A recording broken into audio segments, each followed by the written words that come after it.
नमस्कार विद्यार्थी मित्रांनो, आजचं जे लेक्चर आहे आपलं ते म्हणजे न्यूमरिकल्स आहेत. इल्युमिनेशन चॅप्टरमध्ये जे न्यूमरिकल्स आहेत म्हणजे नंबर ऑफ लॅम्प्स किती किंवा कॅल्क्युलेशन ऑफ एमएससीपी असेल, त्याच्यानंतर वॅटेज असेल, हे कॅल्क्युलेशन करण्यासाठी जे काही न्यूमरिकल आहेत चॅप्टर नंबर 1 मध्ये दिलेले, तर ते पाहणार आहे. ते पाहण्याच्या अगोदर काही डिझाइन फॅक्टर्स आहेत किंवा फॉर्म्युले आहेत. तर डिझाइन ऑफ लाइटिंग स्कीम्स त्याच्या under factors consider for designing. तर पहिला फॅक्टर आहे इल्युमिनेशन डिझाइन करण्यासाठी कोणते कोणते फॅक्टर कन्सिडर केले जातात. तर पहिला फॅक्टर आहे स्पेस टू हाईट रेशो. आता हा स्पेस टू हाईट रेशो काय असतो की स्पेस बिटवीन टू लॅम्प्स. समजा हा इथे एक लॅम्प आहे आणि हा एक लॅम्प आहे, तर या दोन लॅम्प मधलं स्पेस आणि to the height of the lamp above the working plane.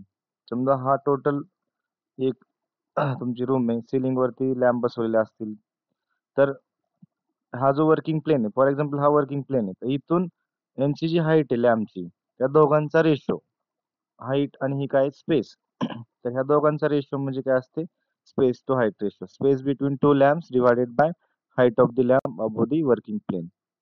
आणि त्याची जी व्हॅल्यू आहे, सॉरी, नेक्स्ट युटिलायझेशन फॅक्टर आहे. युटिलायझेशन फॅक्टर तो जो फॉर्म्युला आहे, तर total lumens reaching the working plane divided by total lumens given out by the lamp. म्हणजे लॅम्प पासून किती लुमेन्स निघालेत आणि ते लॅम्प पर्यंत किती पोहोचलेत, सॉरी वर्किंग प्लेन पर्यंत किती पोहोचलेत, या दोघांचा जो रेशो आहे तो असतो आपला युटिलायझेशन फॅक्टर. आणि ती जी व्हॅल्यू आहे ही लेस दॅन 1 असते किंवा मॅक्सिमम 1 असू शकते. Utilisation factor is equal, less than or equal to 1. 1 पेक्षा जास्त कधीही नसणार आहे. कारण लॅम्प पासून जेवढे निघालेत, ही जी खालची व्हॅल्यू आहे ती एकतर तुमची जास्त जास्त असेल किंवा त्या वर्किंग प्लेन पर्यंत जेवढे लुमेन्स पोहोचलेत तेवढे असेल. त्याच्यामुळे ही क्वांटिटी जास्त असते. त्याच्यामुळे ही जी व्हॅल्यू आहे ती ऑल्वेज तुमची 1 पेक्षा कमी येते किंवा मॅक्सिमम 1 येऊ शकते. त्याच्यानंतर दुसरा आहे तो डिप्रिसिएशन फॅक्टर. तर डिप्रिसिएशन फॅक्टर काय आहे, ते इल्युमिनेशन अंडर एव्हरीथिंग इज क्लीन आणि इल्युमिनेशन अंडर नॉर्मल वर्किंग कंडिशन. म्हणजे सगळं क्लीन असताना, क्लीन ॲटमॉस्फिअर असतं, डस्ट नाहीये, डर्ट नाहीये किंवा फ्युम्स नाहीयेत. असं सगळं असताना क्लीन ॲटमॉस्फिअरमध्ये जे काही इल्युमिनेशन असेल, आणि दुसरं म्हणजे काय, इल्युमिनेशन अंडर नॉर्मल वर्किंग कंडिशन. म्हणजे काही आता नॉर्मल वर्किंग कंडिशन असेल, अशा त्यावेळेस तिथं डस्ट, थोडं का डस्ट असणार आहे किंवा ॲटमॉस्फिअर क्लीन नसणार आहे. अशा वेळेस ह्या दोघांचा जर रेशो घेतला इल्युमिनेशनचा आपण, तर तो असतो आपला डिप्रिसिएशन फॅक्टर. तर ती जी व्हॅल्यू आहे ती मात्र नेहमी 1 पेक्षा जास्त असते. जास्त का असते? तर clean atmosphere. For example summer season जर घेतला आपण, तर खूप मोठ्या प्रमाणात लाईट एनर्जी असते सनपासून येणारी. आणि तोच आपण रेनी किंवा विंटर सीझन घेतला, तर त्या ठिकाणी ॲटमॉस्फिअरमध्ये जी काही लाईट एनर्जी येते ती कमी असते, कमी प्रमाणात. तर त्याच्यामुळं हा रेशो हा 1 पेक्षा जास्त असतो नेहमी. त्याच्यानंतर रिफ्लेक्शन फॅक्टर आहे. तर रिफ्लेक्शन फॅक्टर म्हणजे काय, reflected light divided by incident light. Incident म्हणजे लॅम्प पासून जी लाईट पडते. समजा आपण एखाद्या भिंतीवरती बॅटरी दाबली आणि व्हाईट कलरची भिंत असेल, तिथून जे रेज रिफ्लेक्ट होतील ते म्हणजे रिफ्लेक्टेड लाईट. आणि इन्सिडेंट म्हणजे काय, बॅटरी पासून निघालेले रेज. त्या दोघांचा रेशो म्हणजे रिफ्लेक्शन फॅक्टर आहे. त्याच्यानंतर वेस्ट लाईट फॅक्टर आहे शेवटचा. when surface is illuminated by several numbers of sources of light, then certain amount of waste due to the overlapping of waves. म्हणजे गरज नसताना खूप जास्त प्रमाणात लाईट सोर्स लावले, तर तिथं खूप मोठ्या प्रमाणात काय होते, लाईट वेव्हची ओव्हरलॅपिंग होते. तर त्या ठिकाणी काय होते, मग लाईट वेस्ट होते.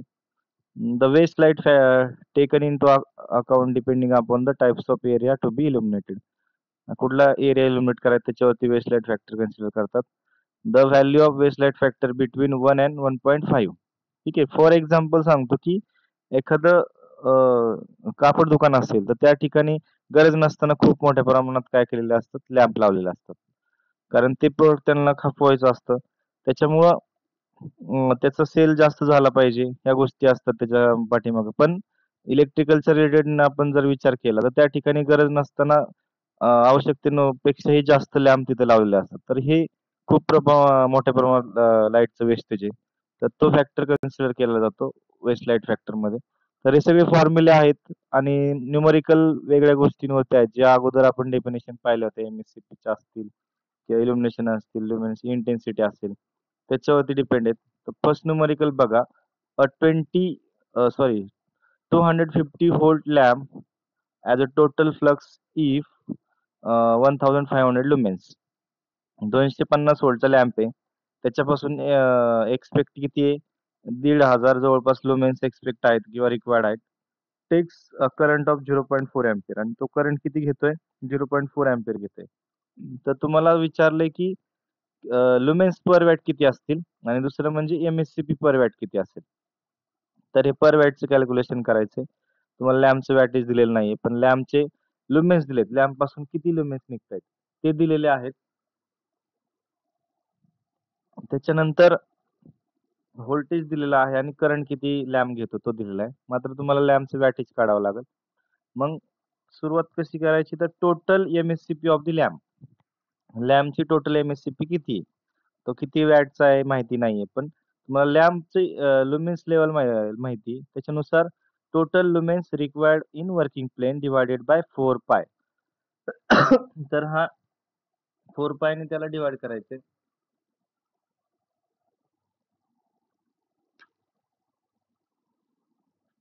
4 पायने डिवाइड केल्यानंतर त्याच्यामध्ये बघा, तुम्ही जर 1500 या क्वांटिटीला जर 4 पायने डिवाइड केलं तर त्या ठिकाणी काय होणार आहे?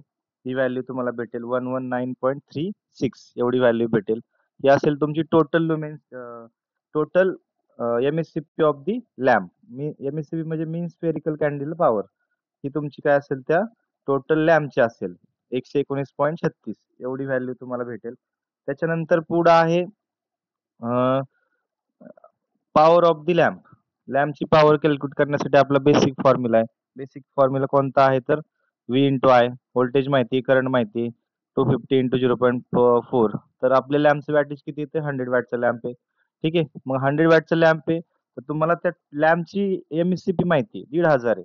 म्हणजे लुमेन्स माहिती आहेत. सॉरी, एमएससीपी नाही, लुमेन्स माहिती आहेत आणि एमएससीपी पण माहिती आहे 119 आलेली. तर लुमेन्स किती आहेत तुमचे? 1500 आहेत लॅम्पचे. तर पर वॅटची काढायचे. पर वॅटला किती येतील? मग त्या वॅटेजला फक्त डिवाइड करायचे. लॅम्पच्या वॅटेजनी लुमेन्सला 1500 डिवाइडेड बाय हे 100. हे 0 कॅन्सल झाले. राहतात फक्त किती? 15.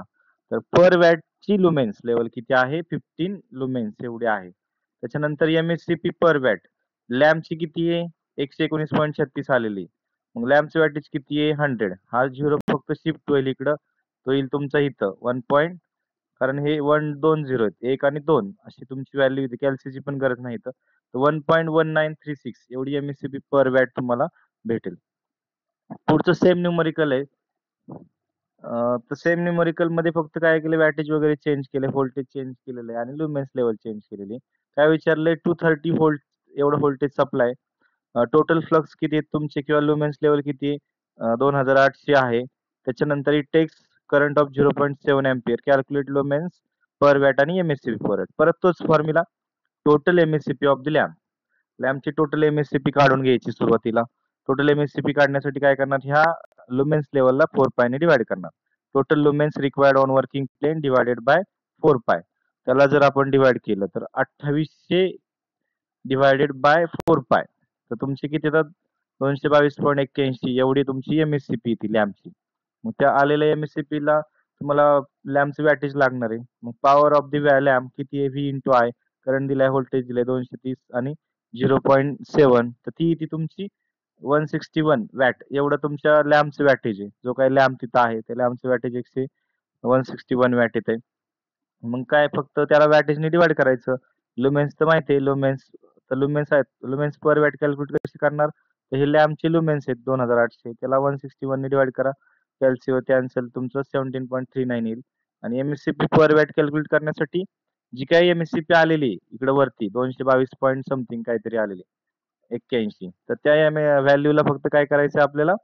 161 ने डिवाइड करायचंय. ही झाली तुमची एमएससीपी पर वॅट. ती आली तुमची 1.3839.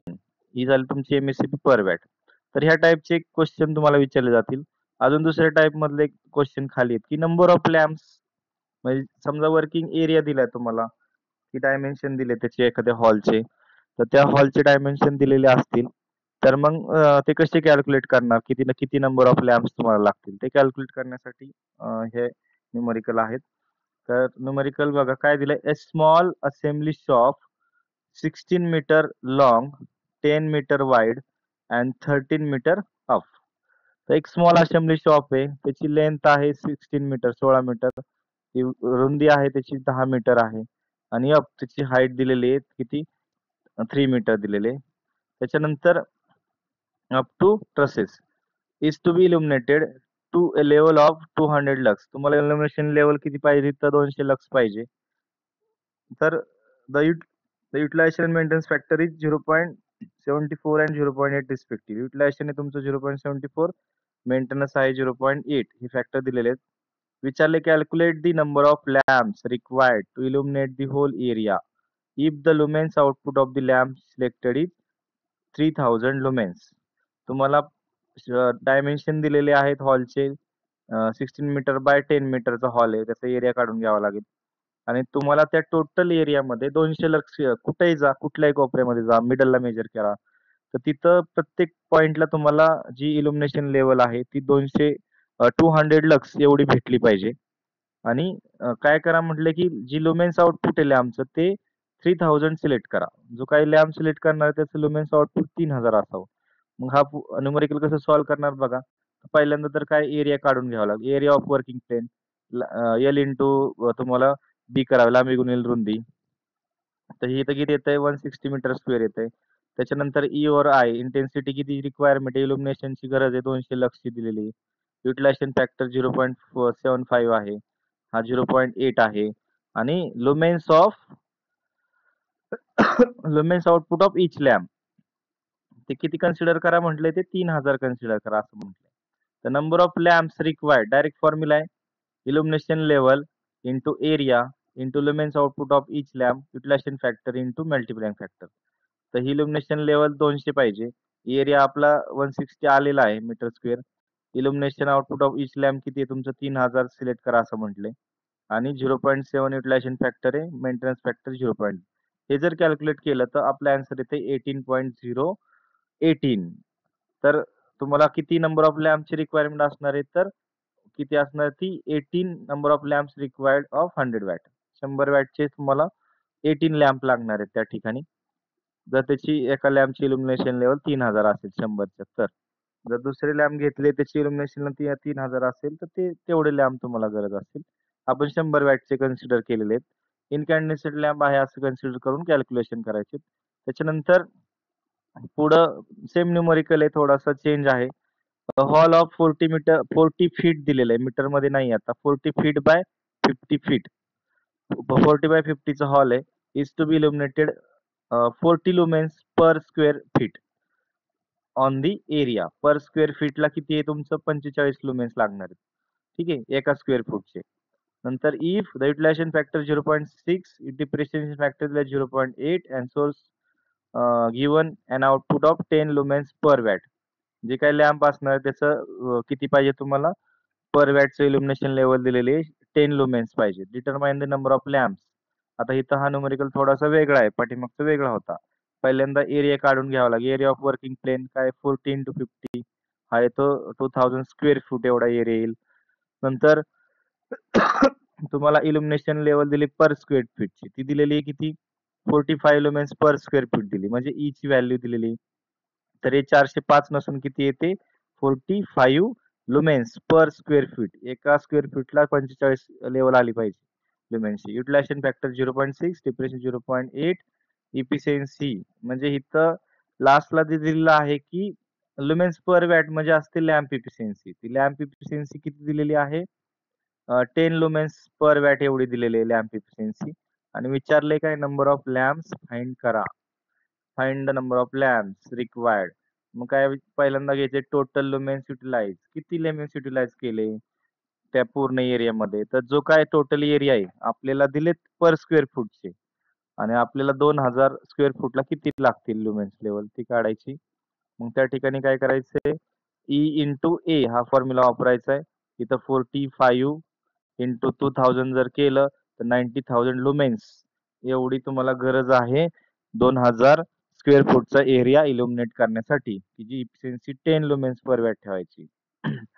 नंतर total lumens given out by the lamp. Lamp पासून किती लुमेन्स तुम्हाला भेटले? तर तुमचे लुमेन्स युटिलाइज होत आहेत 90,000 त्या पूर्ण एरियामध्ये. मग total lumens utilize divided by utilization factor into depreciation factor. तर या 90,000 ला 0.6 0.8 ने डिवाइड केलं तर तुमची जवळपास व्हॅल्यू येते इथं 187,500 लुमेन्स. म्हणजे किती ती तुमची 18,75,7,500 लुमेन्स. एवढी व्हॅल्यू कशाची तुमची total lumens given out with lamp. म्हणजे लॅम्प पासून ते लुमेन्स तिथं निघालेत ती व्हॅल्यू येते 18,75,7,500. मग total weightage of the lamp त्या पूर्ण 2000 स्क्वेअर फूट मध्ये किती लॅम्पचे वॅटेज आहे ते काढण्यात किती लॅम्प टोटल वॅटेज लागणार आहे. समजा 10 लॅम्प लावले पण टोटल वॅटेज किती आहे. 100 लॅम्प लावले पण टोटल वॅटेज किती आहे. तर total lumens given out by the lamp divided by lamp efficiency. तर total lumens given out by the lamp किती आलेले आहेत आपले total lumens given out by the lamp एवढे आलेले आहेत बरोबर. त्याच्यानंतर त्याला डिवाइड करायचंय. डिवाइड केल्यानंतर लॅम्प इफिशियन्सी डिवाइड करायचंय. Total lumens given out by the lamp आपण बघितलंय इथं एक 0 ऍड करा आणि डिवाइडेड बाय 10 जर केलं तर इथं फक्त 0 0 कॅन्सल होईल. हा 0 म्हणजे किती इथं नाहीये 18750 म्हणजे 1,87,50 सॉरी 18,750 वॅट एवढं इल्युमिनेशन तिथं भेटेल. मग काय करायचंय अजम्पशन घ्यायचंय. अजम्पशन्स घेतल्यानंतर तुम्हाला काय करायचंय एक लॅम्प कन्सिडर करावा लागेल. एक 100 वॅटचा लॅम्प. शक्यतो एक कॉन्स्टंट फिगर ठेवा. 100 वॅटच कन्सिडर करा लॅम्प. आता टोटल वॅटेज तुमचं आलेलं आहे एवढं 18,750 वॅट एवढं आलेलं आहे. मग तुम्हाला किती नंबर ऑफ लॅम्पची रिक्वायर्ड असेल तर total weightage divided by weightage of the lamp. आपण लॅम्प कन्सिडर केला 100 वॅटचा. टोटल वॅटेज आहे 1000 तुमचं 18,750. इथे एक झिरो जास्त घेतलेला आहे. मग ह्याला जर कन्सिडर केलं 18,750 ला जर आपण 100 ने डिवाइड केलं तर हे 1 2 0 आहेत. हा पॉइंट शिफ्ट होईल तुमचा इथं म्हणजे कुठं 187.50. तुमचा आन्सर किती येतं इथं 187.5 एवढा आन्सर येतंय. मग टोटल तुमचे जे लॅम्प्स आहेत ते लॅम्प्स तुमचे 188 लॅम्प 188 लॅम्प्स येतात. तर हे अशा पद्धतीचं एक एक्झाम्पल आहे. सेम एक्झाम्पल आपण पुढे बघणार आहे. फक्त थोडेसे व्हॅल्यू चेंज करू. काय दिलेलं आहे drawing hall 30 metre by 15 metre with a ceiling height of 5 metre. Drawing hall दिलाय 30 बाय 15चा मीटर मध्ये आहे. To be provided with the general illumination of 120 lumens. General illumination दिलंय 120 लुमेन्स ठेवायचे बरोबर. मग तुमची इल्युमिनेशन जे आहे ते 1 लुमेन्स पर मीटर स्क्वेअर एवढं तुम्हाला ठेवायचंय. एका मीटर स्क्वेअरला 120 पाहिजे. टोटल एरिया काढून टोटल एरियाचं काढावं लागतं. युटिलायझेशन फॅक्टर दिलाय 0.5, डिप्रिसिएशन दिलाय 0.7. Determine number of lamps of fluorescent tube required. Take illumination efficiency of fluorescent tube is 40 lumens per watt. ही इफिशियन्सी दिलेली आहे. वॅटेज दिलंय ट्यूबचं 80 वॅट. कन्सिडर करायची गरज नाही. मागाशी 100 वॅट कन्सिडर केलं होतं. पहिल्यांदा तर एरिया काढावा लागेल. Area of working plane 30 by 15 चा दिलाय. मग तुमचं किती येणार 450 स्क्वेअर मीटर एवढा एरिया येणार आहे. नंतर इल्युमिनेशन त्यांना पाहिजे 120 पर लुमेन्स पर मीटर स्क्वेअर. एका मीटर स्क्वेअरला 120 पाहिजे. एका मीटरला 120 तर 450 मीटर स्क्वेअरला किती मल्टिप्लिकेशन करून ते निघणार आहे. नंतर युटिलायझेशन फॅक्टर 0.5 दिलाय. डिप्रिसिएशन फॅक्टर 0.7 दिलाय. इफिशियन्सी दिलेली आहे 40 लुमेन्स पर वॅट आणि नंबर ऑफ लॅम्प विचारलेत. पहिल्यांदा काय काढावं लागेल total lumens utilise. Area into काय करायचं तुमचं हे करायचं इल्युमिनेशन किंवा जी काय तुम्हाला लेवल दिलेली आहे लुमेन्स पर मीटर स्क्वेअरची ती घ्यायची. ई इंटू ए करायचंय. तर एरिया टोटल 450 काढला कारण ही एका स्क्वेअर फूटची व्हॅल्यू झाली. स्क्वेअर मीटरची झाली. आपले टोटल स्क्वेअर मीटर किती आहेत 450.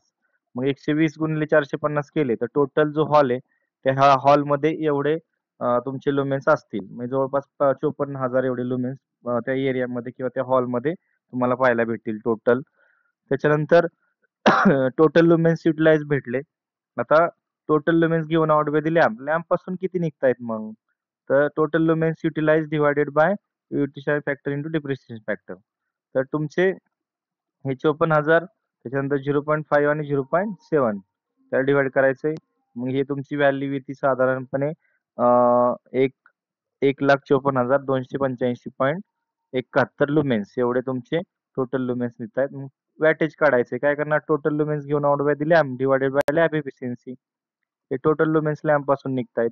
त्याला लॅम्प एफिशियन्सीने डिवाइड केलं 40 नी. तर तुमची व्हॅल्यू येते 3,857.14 वॅट.